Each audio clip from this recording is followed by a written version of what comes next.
All right, welcome back to the show, everyone. Today we have on Kris Bennett. Kris has spent 14 years in real estate, spanning self-storage, residential investment, and on the brokerage side. At passiveinvesting.com, his responsibilities include sourcing self-storage deals. Man, that's a tongue twister. And leading due diligence.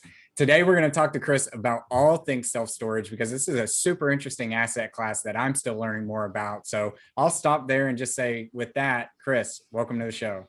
Thanks, Matt. Appreciate it. Absolutely. Well, we like to start off with the difficult questions here. What's your favorite ice cream? Oh man, that's a tough one. It's so funny. Last night I took my boys out to get some ice cream, actually bring it back home so we watch a movie. Probably salted caramel over at Kilwins. If you guys have never heard of Kilwins, it's kind of a chain ice cream shop, but they have really good ice cream. If I go to the store and get it, I might get some sort of version of vanilla. Actually, I like vanilla and then put some peanut butter on top of it. You're making me smile ear to ear right now because salted caramel is like my new favorite jam right now. And I'm Yeah, I'm a man. long distance runner. And the Yeah, goo that I'm addicted to right now is salted caramel, and it's just yeah. beautiful. It's so good. So you mentioned peanut butter. Any other toppings? You know what? And that's it, man. I just like the Smuckers, like the natural peanut butter that you have to like sit there for 15 minutes and Yeah. mixing it. You know, that kind of ridiculous peanut butter. I like that one because it's got some salty kick to it, I guess you'd say. That's my favorite. Put that on some vanilla ice cream and I'm good to go. Yeah, I can already see that we get along on the salted trend because That's anything salted, I'm game for. that's it, man. That's So great. so tell our listeners, what's the scoop? What do you do today? Right now, looking for self-storage deals. So $10 million or more in growing markets in North and South Carolina, Texas, Tennessee, mostly the Southeast, Colorado, Arizona, near growing cities and suburbs. Gotcha. And then where did your real estate journey begin? Did you start in self-storage or was it somewhere else? No, not at all. So, like you mentioned earlier on, 14 years ago, I started in residential. I didn't know anything about commercial whatsoever. So, started in residential 14 years ago, puts us right at the recession. So, I got my license in 2007. My first day on the job was August 20th. I still remember that day, 2007. And we nobody knew what was about to happen, the following year. So, we all thought in my real estate classes, hey, we're going to make a bunch of money and life is going to be great. And then, boom, we were sucker punched in the gut. So, that was a tough time, but that's how I got my start. Yeah, were you on the brokerage side then, or were you doing Yeah. investments and raising funds and all that kind of stuff? No, no, I knew nothing about any of that stuff. So I don't know if you want me to talk about that and the journey there, but uh, when I started was residential, and I thought I'd just go out and broker homes just like anybody else, help people buy and sell single family homes. But coincidentally, the shop that I worked for, the real estate firm I worked for, was a small local firm, and they had kind of an in a sense to the foreclosure market just by accident. So we ended up doing a lot of business with asset managers and banks and whatnot, helping them kind of get rid of their inventory. So when I say that we're working in the foreclosure business, I mean like the grunt work. So I would literally go and evict people with the sheriff's deputy, change locks, do personal property, trash outs. I mean, all kinds of stuff. It was really a tough time. So, but yeah, that's how I got my start. Yikes. Were there problems? There was margin though. Do you remember what you were scooping up properties for at that time? Oh, sure. If you could pay cash for them, that was the best way to do it, obviously. But $50,000 Yeah. downtown. I live in Charlotte, North Carolina, so downtown Concord, which is a really growing suburb of Charlotte. So, for example, I have worked with an investor who coincidentally he did commercial real estate brokerage, but he wanted to buy single family homes.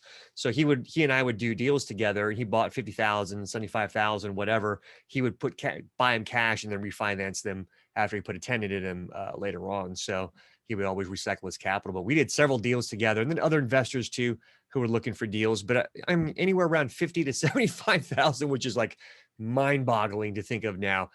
Those of you guys who know Charlotte, here's another example. There's a building in Uptown Charlotte called the Catalyst.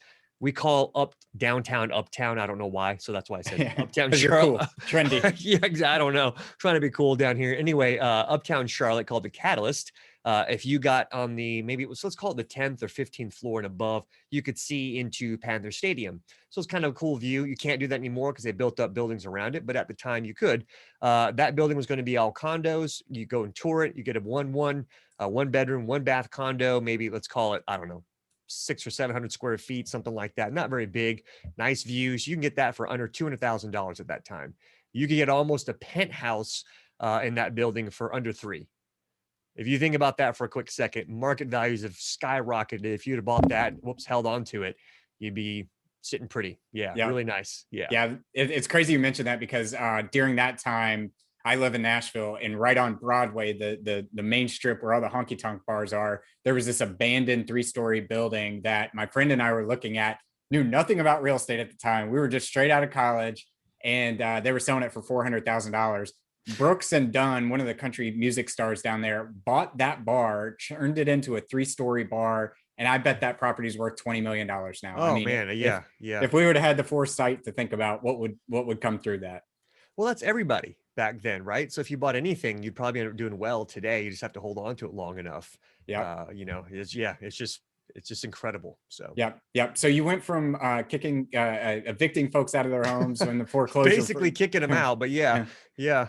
and to self-storage. How did you make that transition? Yeah. So what's the connection there? So Yeah. I started in residential, was doing the foreclosure stuff, didn't like that after a while, and decided to go back to school, actually really go to school. So I enrolled in community college and transferred to UNC Chapel Hill. I'm making a very long story short. So transferred to UNC Chapel Hill. I actually didn't like real estate because all that I saw was what I had experienced. So I wanted to get away from that and go do some other stuff. Coincidentally, again, at Chapel Hill, the only job I could find in the summer, my first summer there, was as an intern for a guy who was doing apartment investing. He was doing private equity apartment investing. And I had no idea what those words even meant. He needed somebody to help him underwrite properties. And so I came on board, and he taught me what to do and how to do it. His name is Daniel Eller, and he's still functioning. He's still going strong today. Eller Capital Partners, if you guys want to look him up, right there in Chapel Hill. They have a lot of nice properties in that area, but he's the one who helped me get my start. I'd never seen that many zeros in a spreadsheet before, because he was buying, at the time I was underwriting a 16 property apartment portfolio. And I can't remember what the purchase price was, but I was just like stunned, like looking at the screen, like, oh my gosh, like this is insane. And then I realized like what he was doing, he was raising capital from investors to buy these buildings, these apartment complexes. And I was like, I didn't know you could do that. And so we kept talking and going. I worked for him for 2 summers in a row, basically. And by my second summer, I was like, okay, I totally get this. All of the wheel, like everything's clicking, basically, to make a long story short. And I'm like, man, this is a great opportunity. Worked for him for 2 summers in a row. They have a real estate private equity fund at the business school at UNC Chapel Hill. I got into the business school, applied to be on the fund, to be a fund manager, got into that. It's a lengthy process, got into that. And then we had, at that point, we had friends and family money of the school to invest. So we had a real fund, real dollars. We would look at all kinds of deals, multifamily, hotels, apartments, retail, industrial, all that kind of stuff. So I saw all the food groups there. And afterward, graduating from that, I went on to work for a family office in Raleigh. We were doing multifamily investing. I was the bird dog. My special title was director of acquisitions, but that just means go find deals. Yeah. So that's all I was doing, was looking for multifamily deals. Long story short, we ended up pivoting to self-storage.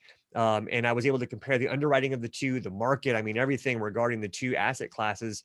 Nothing is wrong with multifamily. Don't get me wrong. I just ended up liking self-storage. And I was like, man, this is a great opportunity in this space and in the industry. So let's go ahead and focus there. And that's where I felt my heart going. So that's what we did. Yeah, I know as we connected too, you mentioned there were 3 real reasons why you kind of like this space. I kind of want to go through all of those. What are the reasons why you like this space or why you preferred it over multifamily? Yeah. I think the number one reason would be consolidation. So if you look at any of the data out there, a good resource would be the self-storage almanac. So one reason I like the asset class is because there is such a thing as the self-storage almanac. It's about, I don't know, 150 pages or something like that. And it's all the information you could ever want in the self-storage industry in one publication, which I don't know of any other asset classes that has that information that way. But if you look in the almanac, they'll have pie charts that show, hey, 25-ish% or so, something like that, of storage facilities are owned by sophisticated investors or REITs. The remaining 70, let's call it 75% or so, are owned by what they would call mom and pops, who are people who own 1 or 2 facilities max. And so you have a tremendous opportunity for consolidation. Anybody in the multifamily space understands that, hey, you flip those. 75% of multifamily is owned by institutional, sophisticated investors who own more than 1 or 2 locations, and the rest are mom and pops. So there's a tremendous opportunity for consolidation, and it's been going on for years, and it's still an opportunity. So in the last, I'd say 5, 6, 7, 8 years. So there's still opportunity to scoop up single assets and bring them in put together a portfolio of properties. So that's one reason why. The other reason why is we survived storage. I say we, but storage survived 2 recessions. So in 2008, 9, 10, after kind of the dust had settled, the SBA, the Small Business Administration, reflected back on all of the different types of businesses that existed, and they realized self-storage is actually very stable through the recession, and actually had returns and all this stuff. So they decided to go ahead and make a loan program tailored for self-storage. And that just speaks to the stability of the asset class. During the pandemic, nobody knew what was going on. This is, 2020. During the pandemic, everything had shut down. As most of us know, life came to a screeching halt. How did real estate do? Well, if you look at the data, self-storage occupancies actually went up starting, let's call it late summer, early fall, something like that. They held steady and kept going up, which is the opposite of the trend. Usually during the year from spring to summer, occupancy rise, and then occupancies rise, and then they fall off going towards Christmas. And then it's like a cycle like that, just because people are moving in the summer. But occupancies went up, they stayed up. Rents went up, they stayed up, and have remained up since that time. So we did really well coming out of the pandemic when everything was shut down. So the resiliency of the asset class is number 2. Number 3, I kind of hinted at the SBA. I would say, I said something earlier on, I forgot what it was exactly, but financing options. I would recommend anybody who wants to buy a deal, let's say you want to just buy your own and hold it for a while, really take a hard look at the SBA as a loan option. I got great friends over at Live Oak Bank. They're one of the best SBA lenders out there. I don't get any referral fees for that. Just call them and talk to them, tell them Kris sent you, and they'll take care of you. So an SBA loan is a fantastic opportunity for an owner, an investor who wants to get into the space. Now, there are some trade-offs with that, but the point is they're actually the government is actually trying to help you buy a facility. It's like an FHA loan. 3.5% down, they'll cover some of the closing costs, some stuff like that. They want people to buy houses and build up wealth. The SBA has a similar program for self-storage. It's 90% loan to value.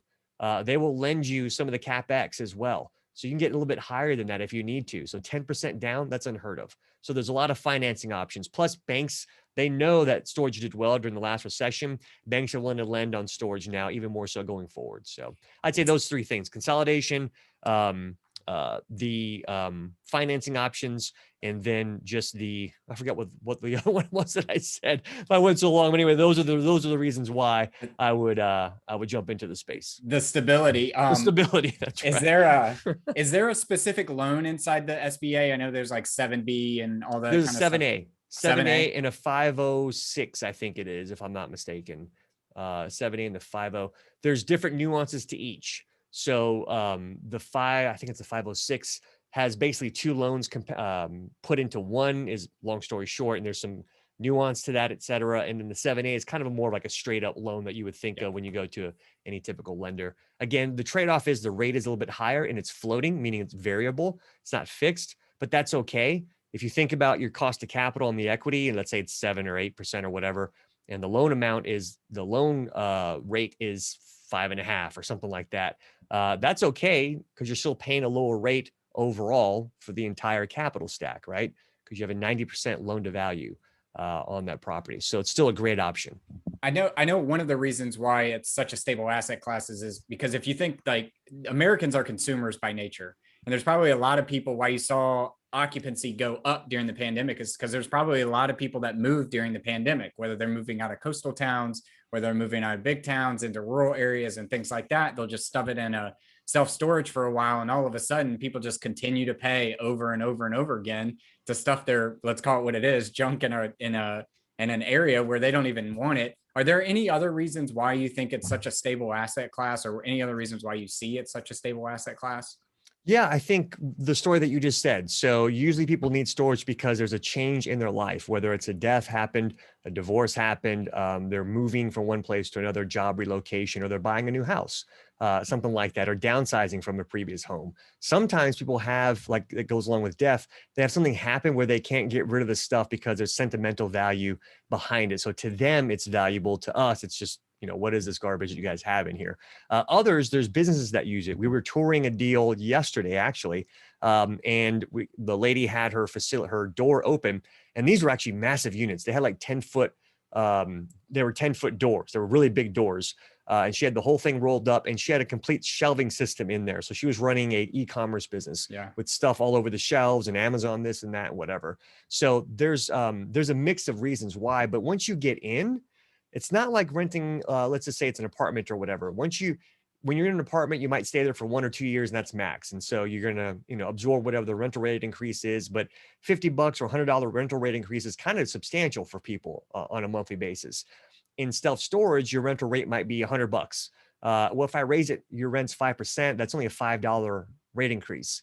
That really, you can sneeze at that, not really think about it. So the tenant base tends to be sticky. And when you're ready to move out, then you're ready to move out and it. Otherwise, you kind of keep your stuff there because it's a pain in the butt to go rent a truck, get all your buddies to go help you load up the truck of all the stuff. And then we're going to put it at the one down the street that's charging you the same amount.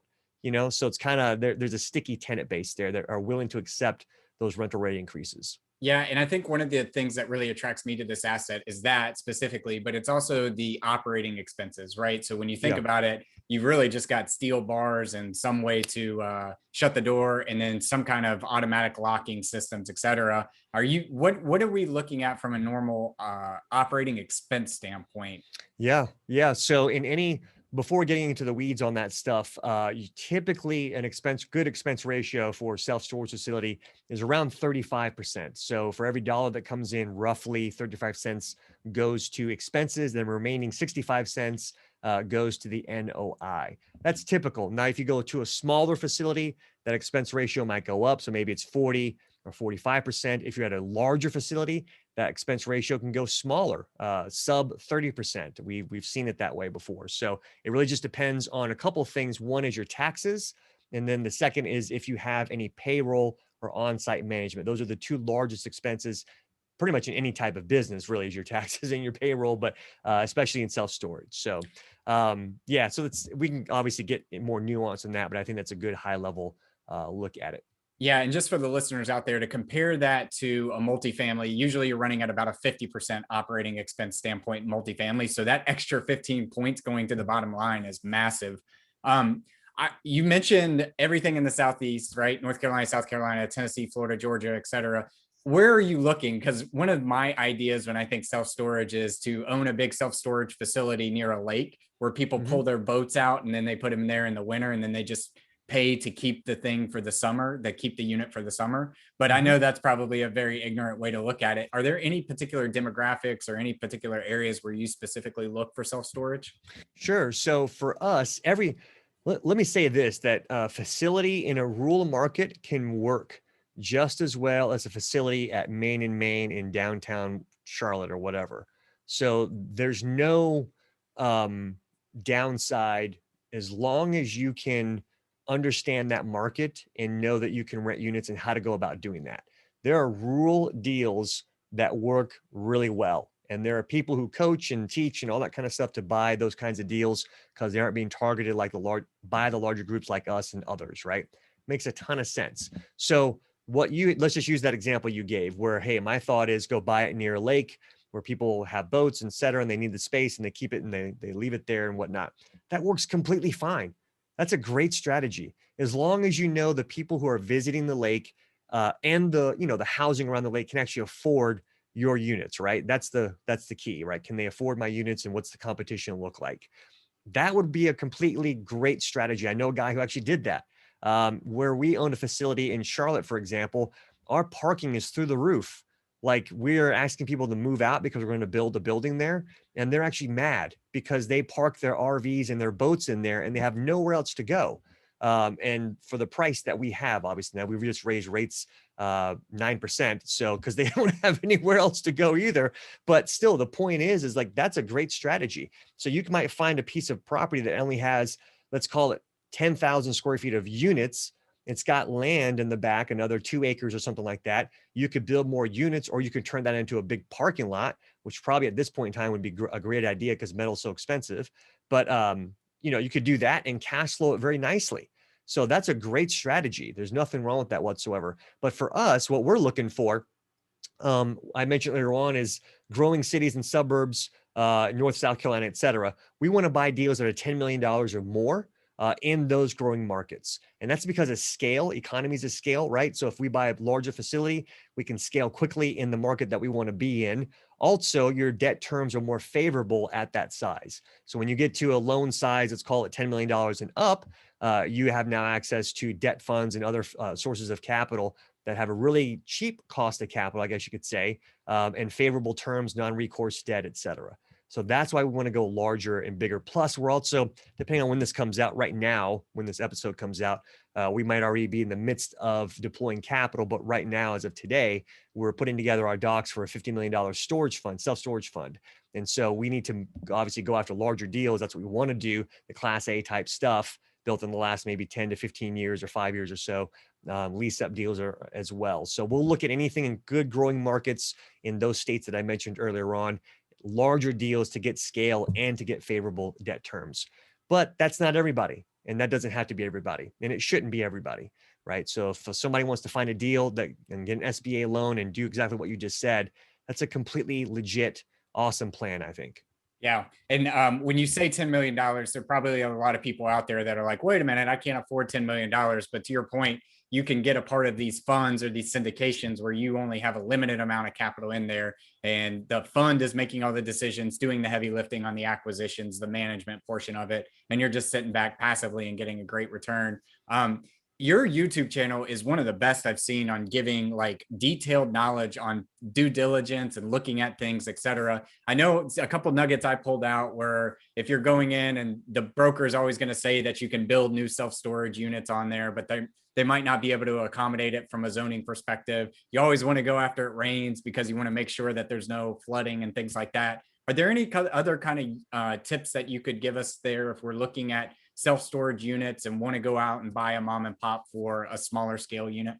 Yeah, there's a lot, man, a lot to think about with that stuff. So one thing that comes to mind is the rent roll and just making sure that when they tell you, oh yeah, I'm all full, 100% full, that might be true, but you got to trust but verify. So please send me a list of the customers you have renting there. They might not even know what a rent roll is, but you just say, hey, I need a list of customers who are renting from you right now, names and phone numbers. I don't need much more beyond that. Names, phone numbers, and which unit they're in, because I need to call all of them to verify. Now, this is when you're under contract. Okay. So we're talking about you're in a contract, you're in due diligence. What do you need to do to get into the weeds and actually make sure this thing is making money? That's one thing you'd want to do. Obviously, you look at the tax return, the Schedule E, to make sure that all the money is hitting.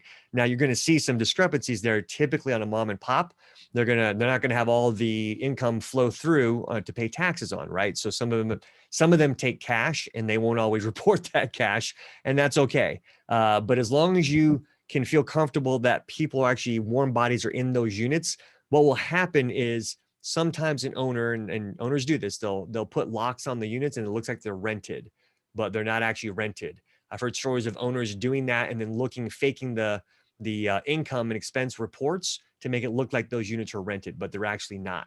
So you want to just be able to verify that as much as you can. Now, you can't go remove locks and look in and roll up doors and all that kind of stuff because it's technically the tenant's space, right? You can't do that. You have to ask the tenant to come down and take their lock off and show you.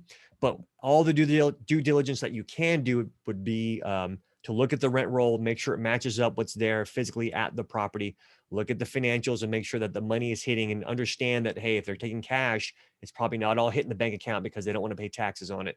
Other things to watch out for is mom and pop sellers who don't want to use an attorney and claim that they always do handshake deals.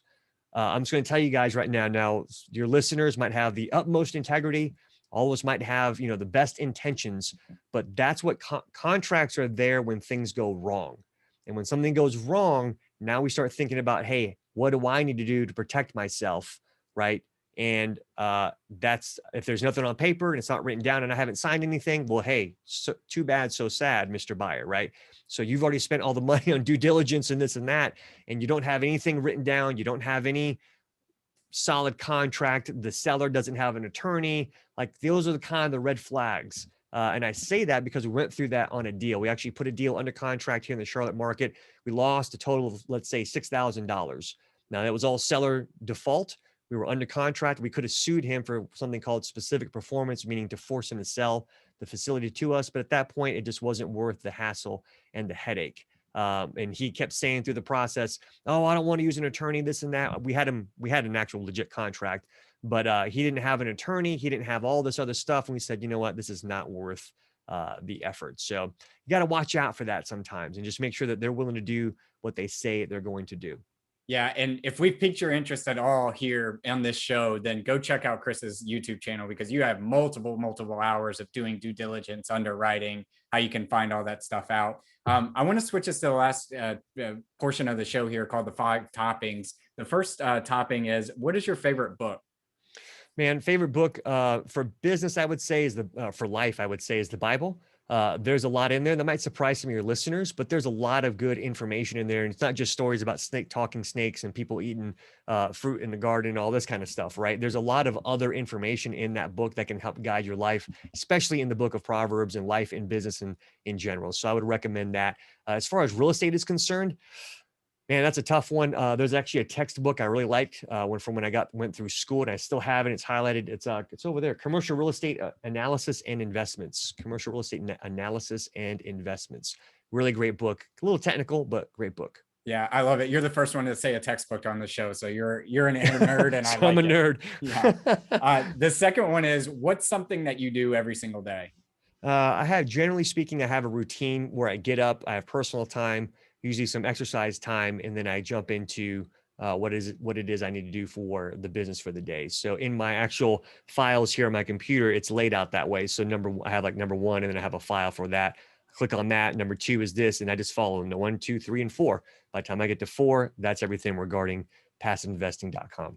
Awesome. I want to learn more about that when we're off air here, by the way. Sure. The next thing is, what is the best piece of advice you've ever received? He who walks with the wise grows wise, but a companion of fools suffers harm. If you want to grow, they always say, the gurus say, "Oh, who are your 5 friends? That's what you're going to be like." And that is the truth.